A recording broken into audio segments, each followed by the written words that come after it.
What's cracking, people? I'm Theo Kane and welcome back to Slimehouse TV, and also welcome back to a brand new studio update because it's been quite a while since I did one of these. If you've been following the channel, you'll know that for the past few weeks I've been off filming a lot of events. I've got one coming up this weekend as well, but what I wanted to do in today's video is just show you a bit of progress of how we've been getting on right here in the brand new Slimehouse studio that we've been building. I also want to show you a new 3D printing setup that I've been sent by Elegoo, and then use that setup to create a brand new toy, a toy that you're going to be in with a chance of winning if you stick around to the end of the episode. Lots to get to in today's video, but if that sounds like a bit of you, sit back, make sure you're comfy, and get yourself ready for a brand new studio update right here on Slimehouse TV. Let's do this.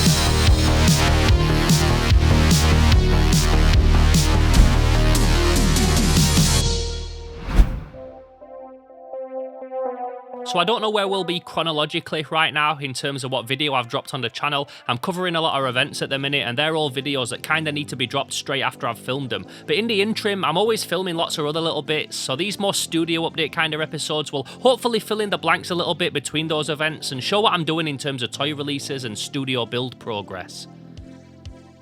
So now that I've got some cupboards and racking in the studio, I've been slowly digging through a bunch of my storage boxes, just trying to pull out anything that I've forgotten about that might be useful in the new studio space. And I've got quite a bit of stuff stored away in various places, but on this particular day, we decided to start going through the shed.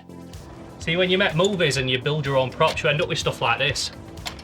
And it's seen better days, obviously. If you've seen Unit 11, you've seen Siren using it, but it's just a shame to throw it away. So you just end up with like a shed full of stuff like this. Now, there were nothing in particular that I wanted to get out of this shed. It's mainly just a dumping ground for old movie props that I don't want to throw away, a bunch of my old less valuable VHS tapes and some Xbox games, some toys and that kind of thing. But it's always fun to go through boxes like this and remind yourself what's in them, because over the years I've acquired so much random stuff from what I do and what my dad does, and I always end up finding stuff that I forgot that I even had. I was the Don on this. I love this game. You alright, mate? No, but I'm sure it will be. Like Frank Gallagher. Talk to Frank. We know how to throw a party. A party with one person, you on your own. It's the American version. I want to get an area in house to put up VHS. You know, have them all displayed nice. I've got hundreds. I've got like the whole set of these. They're all in here, I keep pulling them out. These Palace Horror, where they're all like that. All these old, well, they're pretty much all Graham Humphrey covers. So we managed to get out a bunch of stuff that'll be useful in the studio moving forward. I was also able to organise and sort out a bunch of stuff that I don't have anywhere to put yet, and also got together a bunch of boxes that I could burn, freeing up a nice bit of space for some more storage, which was awesome, because if there's two things that I love, it's making room for new stuff to come in, and also having a nice little evening bonfire. I'm having a big fire tonight. I'm having a right fire.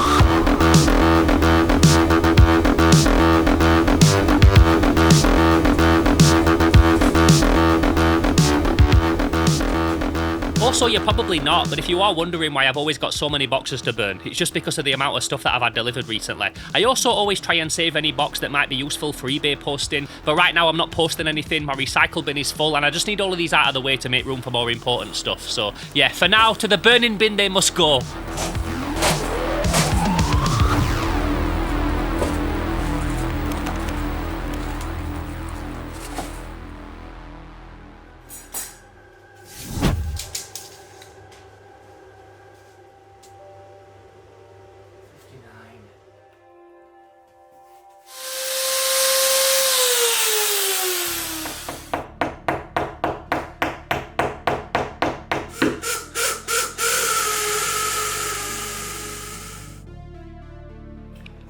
This is a poster from a movie called Bronx Warriors. It's usually in my house, but it's in the living room, and I very rarely spend any time in there. Nobody gets to see it, so I figured I'd put it in here for a little bit. I've got an Evil Dead 2 poster that I want to frame. You might have seen it in an earlier episode, so I want to get that on the wall at some point. I've got a few other posters that I want to put on the wall, but I just want to put stuff on the wall. It's too bare in here, it's too blank. I want it to look interesting from every angle, and there's a lot of bare wall space. As I keep saying, I need to get some shelves up or units or something like that just to display stuff, and until then I'm just going to put like a lot of posters up. Some of the posters are going to stay, but yeah, until then, I'm gonna get some up in frames. But I love this movie. If you've never seen Bronx Warriors and Bronx Warriors 2, they're directed by Enzo G. Castellari, two amazing movies. They're kind of like knockoff movies of the Warriors, but if you love the Warriors, then you're gonna love the Bronx Warriors. I've always got a lot of time for this movie. It's nice to put it up in the background for a bit. Gonna reclaim a few frames and put a few more things up today. Got a few things that I want to do today, but that was one of them. Ignore me dirty floor. I'm gonna mop it later. Yeah, this is just an old frame. I think I got this from a charity shop or something, or my dad got it on a house clearance. But it looks like it'll be a great fit for this Turgo print that Kev did me when we went to his factory. So I'm gonna take the glass out, give it a spray black, flip that piece of paper around, and that should be a nice little Turgo box art display there. Yeah, man. Let's do that.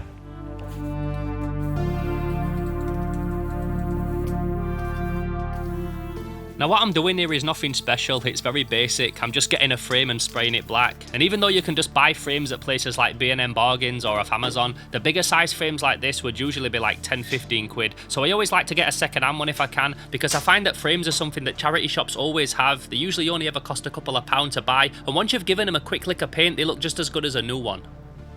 Something really expensive when it comes to light. The most important thing is that you're happy.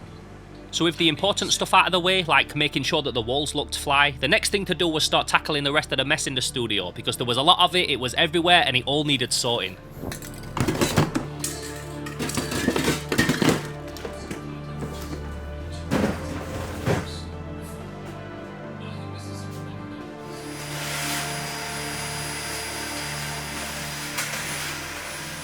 We're also going to have a plinth attached underneath here. My dad keeps talking about wanting to put a plinth there just to neaten stuff off a little bit, so that's going to be getting done at some point soon.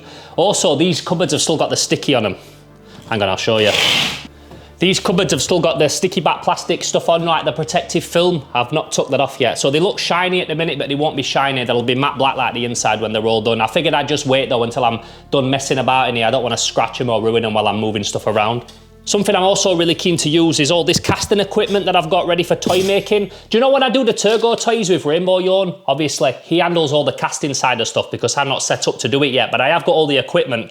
I just need a couple of weeks where I can sit and learn it properly and then start doing stuff all on my own. I've got so many events to cover over the next 6 weeks. You'll know if you watch the last episode just how many I'm going to be at. But I really want to like concentrate on my toy making. I've got a movie that's unfinished and I've got these toys that I need to learn. So after all them events are done, after the NEC, Salute, ToyCon and HorrorCon, I'm just going to fully commit myself to learning my toy making and also getting my movie finished.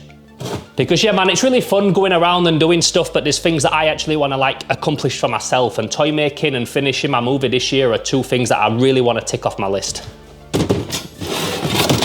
But luckily I have got all the stuff to make the toys, as you can see. So when those events are all done, I'll be able to crack on and I'll be able to make toys like Turgo and stuff like a lot more regularly when I'm doing it myself and I'm not relying on anybody else to help me make them. No go in there, you. Ka-chow! So while I was going through all my boxes and stuff, there was something else that I was looking for. It's nothing to do with a studio. Look how wobbly this table is. This is why I need a central podium table. But yeah, it's nothing to do with a studio. It's basically something that I was just looking for, and I think that you lot might find it quite interesting. You might get a kick out of it. So my friend T sent me this a couple of months ago, and it's an old PlayStation Sony PS1 with the foldable screen. But the PS1 is broken. The screen's apparently fine, but the PS1's broken. I'm thinking, I swear I've got another one of these somewhere in storage. I swear my friend Georgina sent me one like 3 years ago, and I found it. Hopefully, I'm gonna be able to transfer that screen to that PS1 and use that little PlayStation screen. I've never gamed on one of them before, but it saves having like a whole TV set up and stuff, you know, if I just want to have a quick game for all the free time that I get to sit and play PlayStation. But either way, I'm going to try and get it working, so yeah, let's see how we get on. So it's a shame we've got to replace it because this one is very, very clean and nice. This one's a bit dirty, but I'll be able to clean it up. Evil Dead, hail to the king. So this should just be a very simple procedure.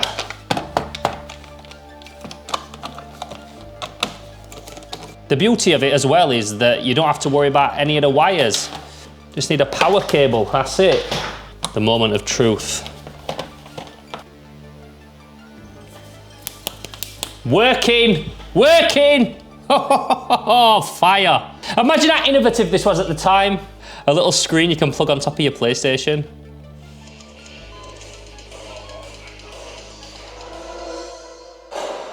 Haha, you know it.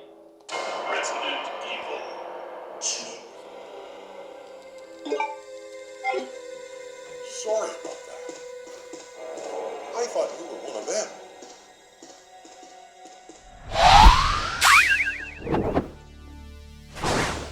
So I'm literally right in the middle of doing this toy review, this 9 to 5 Warriors video for Brandon, my friend, and my friend Jace has just rang me and said, oh, I'm free, do you want me to put the tracking up? I've been talking about putting this tracking up around the edge of the room for like weeks and weeks and weeks, trying to get a date when Jace is free, and he's just hit me up and he's like, I'm free now, I'll come and do it now. So I've just had to clean all my table, clear everything up that I was doing for this toy review, and now we're going to start sawing metal and sticking it up. You got it, mate.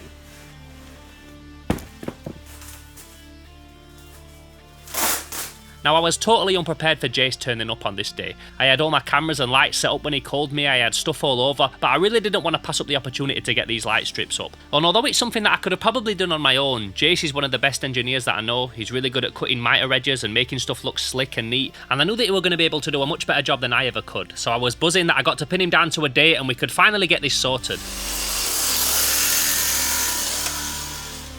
So as you might know, these light strips came from our friend Kev at the Signage and Display Co factory, and he told me how to cut them and just to use a handsaw, but that were months before this, and by the time that Jace had got here, I'd kind of forgotten everything that Kev had said, so I just let Jace crack on and do what he felt was right. I did remember Kev telling me that the ends just needed to butt up against each other with no diagonal edge cuts, but Jace did say that he wanted to do a couple on the outwards corner edges because it'd look a little bit neater. So I left him to it, confident in the fact that it would A, look much better than anything I could do, B, saved Kev coming all the way up from Leicester to do it for me, and C, I knew that once it had got a strip of bright glowing LEDs in it, it were going to look incredible either way.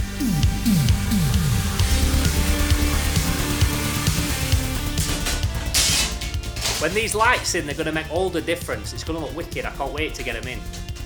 Also, like I just said, Jace is an absolute boss man when it comes to anything like this. There's a reason that I waited for him to do it specifically, and I knew that no matter which way he did it, the final result would be very nice, neat and tidy. There's a couple of reasons why I want these light strips up as well. I mean, yeah, obviously it looks cool. Retro Ghetto has pretty much the same setup in his games room, and I always thought it looked very fresh to have a continuous beam of light running all the way around the perimeter of the ceiling. But then there's also lots of times when I've been filming in here and I'm shooting something in a wide shot and the object that I'm filming looks really well lit, but then there's certain dead spots in the background that irritate me and prevent my shots from looking as good as I want them to unless I get a bunch more lights in to counter that. So by having these up, it just means that the backgrounds will never look dull in any of the shots that I do and make the videos that I'm going to be filming in here moving forward always look as visually fire as possible.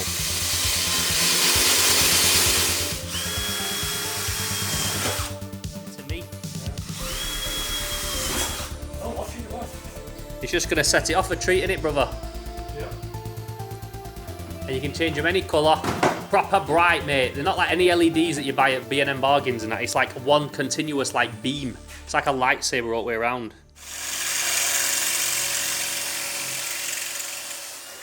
So it's now the next day, and as I mentioned briefly when I was doing it, I was filming this 9 to 5 Warriors video, and then all of a sudden my friend Jace hit me up and he was like, yo, I'm outside your house, do you want me to put this tracking up? I've been trying to get hold of this guy for months for a date when we can do it. I've seen him here and there, but not enough for like a couple of hours to actually get on it. So we managed to get it done, and it won't look like much at the minute, but basically what we did is we fitted all this tracking up around here.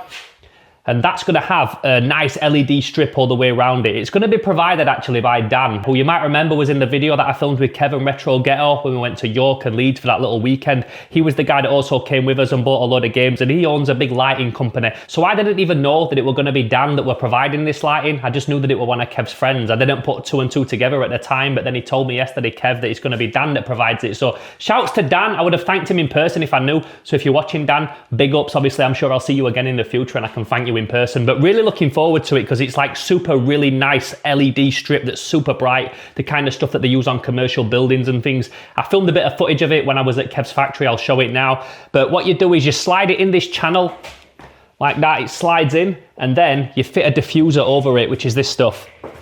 So it's like a plastic strip that slides in, and I've not put it all in yet. We just put one piece in and then figured it were probably best to wait till we were actually doing the lighting installation, which will hopefully be in the next couple of weeks. I've got to speak to Kev and Dan and see when they want to do it, if they want to just send it up and I try and do it, or if they want to come up and fit it themselves. I don't know, but really looking forward to it. So what I'm doing right now is I'm getting the last shots of this 9 to 5 Warriors video. Check this out, I'll give you a little behind the scenes. Just literally getting the final shots now, so that once they're done, I can do my little wrap up and that kind of thing, get all this video boxed off, because what I want to do is I want to open this parcel from Elegoo. As you'll know if you watched the last episode, Elegoo, my favourite printing company, got in touch with me and offered me a whole new printing setup to feature in a video, which obviously I jumped at the chance at and I've not had a chance to get it out yet. So what I want to do is get this finished, get all this wrapped up, clear the table, and then that's what we're going to do next. We're going to get into this Elegoo set because, yeah, buzzing to use it and I've got the perfect thing to print on it.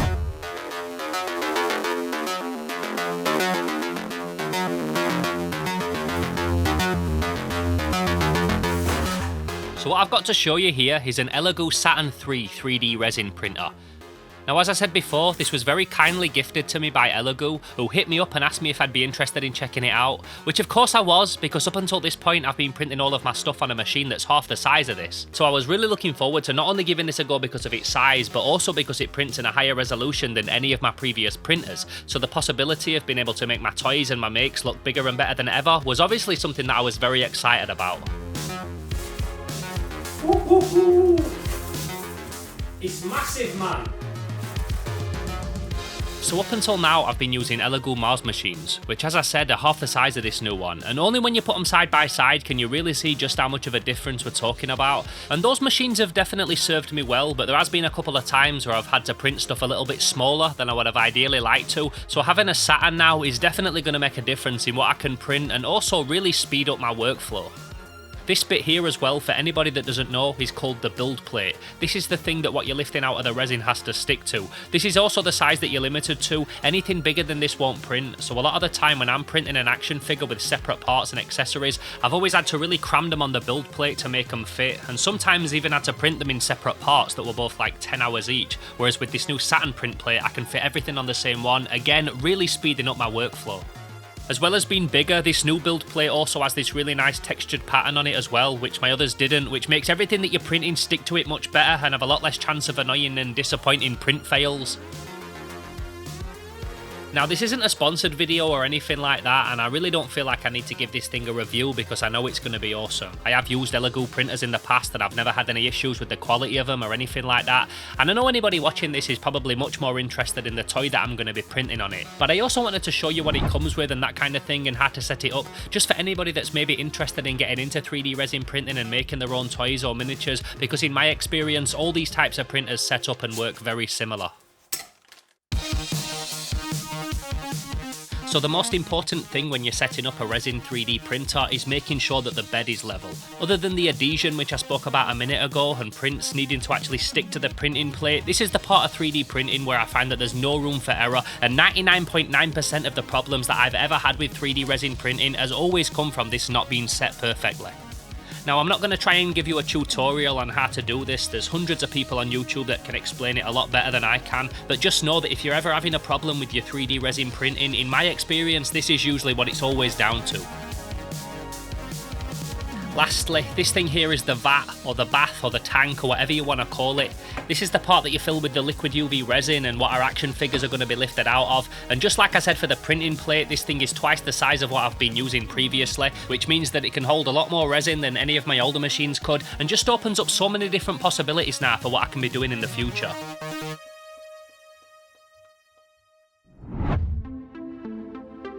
Okay, so let me tell you about the toy that I'm going to be printing in today's episode. Now, if you've been following any of my videos for the past couple of years, you might have heard me talk about the Secret Compartment show. One of the hosts, Nick, even turned up in my Christmas special episode, but even if you haven't heard of him, you've probably heard of their co-host, ROM the Space Knight.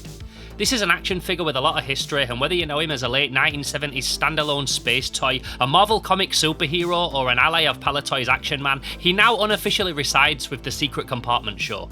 Now, I've always been a huge fan of this figure, and the Secret Compartment show is legit one of my favourite shows on YouTube, so when Nick hit me up and asked me if I'd be up for recreating him his own custom toy of ROM in a Playmates action figure form, you know that's something that I was fully up for. So as always, I opened up the Nomad 3D sculpting app on my iPad and started roughing out what I thought the character of ROM might look like if he was put through that Playmates filter. Now, Nick were really happy for me to just do my own thing with this guy, but we both agreed that he would look really cool if he had Playmates style battle damage, dents and scratches all over him, so running with that idea, I gave him a shattered visor exposing one of his eyes underneath. Playmates action figures, for anybody that doesn't know, are the company that put out the Ninja Turtles and Toxic Crusaders toys in the late 80s and early 90s. They always made their figures in a particular style with lots of little cuts and details all over them. They were always standing in a particular kind of fighting stance pose, and it's the style that I take a lot of inspiration from when I'm creating action figures, as they're some of my favourites. So it's all that kind of flavour that I was trying to bring across when I was sculpting this toy. Also though, the sculpt of the original ROM figure is very simple, and when you've got a character that's that basic looking and that well known, if you start adding too much to it, it stops looking like that character anymore, and that's something that we really don't want. So it did take me a bit of time to find the right balance, making it our own thing without taking too much away from the original source material. So in terms of details, I added the scratches and the dents. I also included some broken panels with new metal plates and rivets patched over them. I wrapped some electrical tape around one of his legs and added a few exposed wires and other things. I also considered taking it to the extreme and even replacing one of his legs with a vacuum or something like that, like he'd been repaired using junk from a scrapyard. But again, I didn't want to take too much away from the original character, so I tried to keep it simple, but still add that Playmate / Slimehouse flavour, and I think overall I found a real happy medium. So from there I was able to get him printed, and as I mentioned before, because I now have this bigger build plate, I was able to successfully print him all off in one go. Previously, with him having a separate backpack and arms and a weapon, I would have really struggled to get him all printed off in one, but no more thanks to my new Elegoo Satin.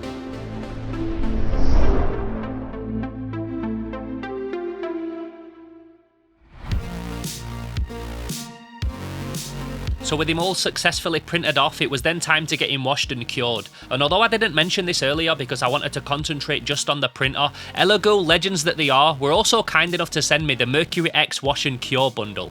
Now whenever you print a thing in resin, you have to first wash off all the excess resin with IPA and then cure it in UV light all around, kind of like bake it and seal it, and that's what these two machines do.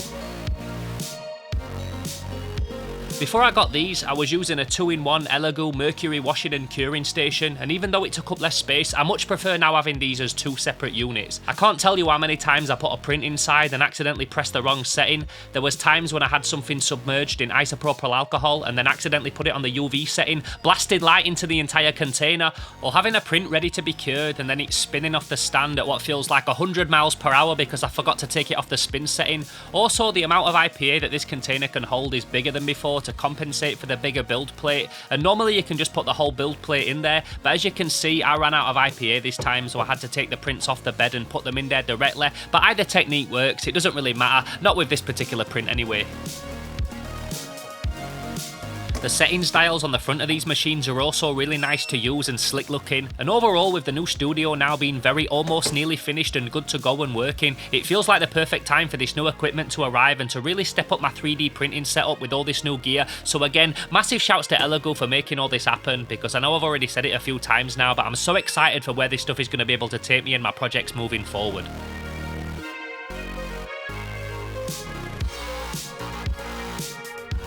So once I'd got him all cured and sanded down and magnetised, it was time to get him painted, and I decided to go with a pretty simple paint job on this guy. Whenever I'm making 80s/90s action figure style toys, which let's face it is most of the time, I like to keep the colour palettes as basic as possible to make them feel authentic and factory made.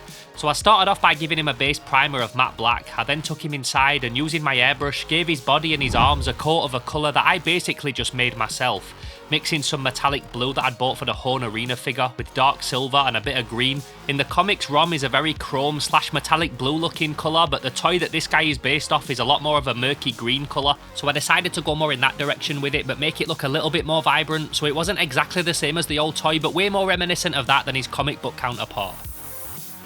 Now I did this by building up slow thin coats to get a nice even factory looking finish. As you can see as well, I'm still using the homemade cardboard box airbrush booth, and I do plan on picking a proper one up at some point, but right now it's not something that I'm able to do, so I've just got to make do with the cardboard box until I get a real one sorted. If you do ever want to help support any of these projects though and help me buy equipment for them, then I do have an Amazon wish list that I'll link below. Anything that you grab off there gets sent directly to me and always comes in very handy when it comes to making these toys and making these videos.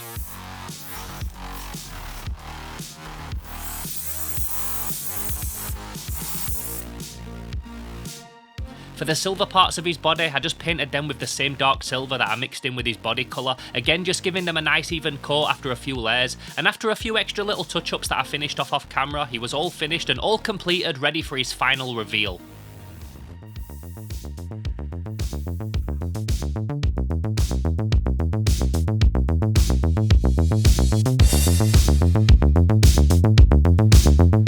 So there you have it, my version of ROM the Space Knight. ROM the Space Knight if he travelled through to the Playmates dimension, complete with dents and rivets and battle damage, and I have to say, I think this guy came out real nice. As you can see, I also tried them in two different colours just to see which one I preferred, doing one in the more murky green colour and then another in a bit more of a metallic blue kind of colour, and looking at them both, I think I still prefer the original green colour personally. What do you think? Which one do you like the most? For his neutralizer weapon, I decided to make that all solid red. Playmates weapons and accessories were usually always one solid colour, so I felt red was a good option for that, and it also matched his visor and his front panels. I also decided not to paint the details on his backpack a separate colour and just keep it all silver. You can't really see it too much with how it all came out, but I wanted his back to look like it were cracked open and the battery inside was kind of leaking out battery acid, and I could have painted all that individually, but it wouldn't have looked as authentic Playmate, so for the sake of wanting it to feel legit, I decided to leave it the way that it was. These are also not the final versions that I'm going to make. As you might know if you've been following any of my videos at the minute, I'm covering a bunch of events right now and filming these videos between them, so I had to kind of rush these out to get them finished in time for this episode, and there's lots of little imperfections on these figures that I want to get sorted before I send Nick his final versions, do a lot more sanding and post-production on them before I even paint them and stuff. Remember, I made these for the Secret Compartment show after all, not me, so I'm going to be spending some time ironing out all the kinks and making sure that the final versions that I send to Nick are a lot more perfect. But I just wanted to make sure that I showed you something in this video, so these are the ones that are going to stay with me in the studio, and because I did them in the same scale and style as the other figures that I make, they're going to look really nice displayed on the shelf next to them. So there they are, look, my two little ROM Space Knights in two different colours in a Playmates / Slimehouse style for the Secret Compartment show. And as I said at the start of this video, you can be in with a chance of winning one of these in today's episode. So it won't be one of these exact ones, but what I do whenever I'm doing this printing is I have to do lots of prototyping. I don't film all that stage of stuff, but I always end up with multiples for different reasons. Maybe I'm changing the arm pegs, maybe the backpack that I've printed is a little bit too small, so I've got to get one that's a little bit bigger and that kind of thing. But either way, I'm going to be giving 3 of those away to 3 viewers who watch this video today. So the way that you can be in with a chance of winning one of them if you're interested is very, very simple. All you got to do is give this video a like, make sure that you subscribe to my channel. I then also need you to go and subscribe to the Secret Compartment Show channel. I'll put the link to their channel down in the description below. And then what I need you to do is go down in the comments on this video and let me know what your ideal idea would be for a character recreated in this Slimehouse / Playmate style. A character from a movie or a game or someone cool that you would love to see recreated in this style. Let me know down below, and what I will do in the next studio update video, I will pick 3 people at random and I will send you one of the prototypes. Now I can't tell you what exact state the toy will be in because there's so many different ones. Maybe you will have arm pegs, maybe you will be glued, maybe you will be magnetized or something like that. Like I said, I go through quite a bit of a process trying to find the right one and get all the joints to work and stuff, and I end up with lots of different odd ones, but I'm going to send 3 of those out to 3 lucky viewers, and all I will ask is if you're from a country outside the UK, then you cover the postage costs, that's it, and I will send you one out. So if that sounds like something that sounds interesting to you, then all you've got to do is like this video, make sure you subscribe to my channel, go over and subscribe to the Secret Compartment Show channel, and then let me know down in the comments below what you think would be a really cool idea for a toy that's from a game or a film or something like that to be recreated in this style. And yeah, who knows, maybe you'll be adding a little prototype ROM Space Knight to your collection soon. Who knows? If you enjoyed this video today, then please don't forget to give it a like, and if you haven't already, subscribe to the channel. I usually like to drop a video every single week. Over the past couple of weeks it's been a bit more like fortnightly and stuff, but it's just because I've been covering so many events. We just got back from HorrorCon UK and filmed an amazing video there as well. That's also probably going to be the next video that I drop on this channel. After that it's going to be another studio update. We've done loads since this video, so much more progress has been made in there. I've also had some amazing pickups which I can't wait to show you, and I'll also announce the winner of the ROM Space Night giveaway as well, so make sure you come back and check that video. If you enjoyed watching me make this toy today, or you want to help support this channel and other projects that we've got going on, then I do have a Patreon. That's patreon.com/SlimeHouseTV. There's a couple of tiers on there that you can join with some exclusive perks and that kind of thing, and all the money that's raised on there goes directly back into the channel and helps me make Slimehouse bigger and better than ever. Before I wrap this video up as well, I just want to say another massive thank you to Elegoo for sending me that printing setup. It's got so much potential there and I can't wait to get stuck into it in the future and make some more amazing stuff, so big thanks to Elegoo for that. And as always, I just want to say a big thank you to you lot for passing through and checking out my video. With all of this other stuff that you can be watching on YouTube, it really does mean a lot that you come back here every single week and check out my episodes, so just want to say a big thank you. Hopefully I'll catch you in the next episode, but until then, I'm Theo Kane, this is Slimehouse TV, and until that next video, I'm gone. Pow!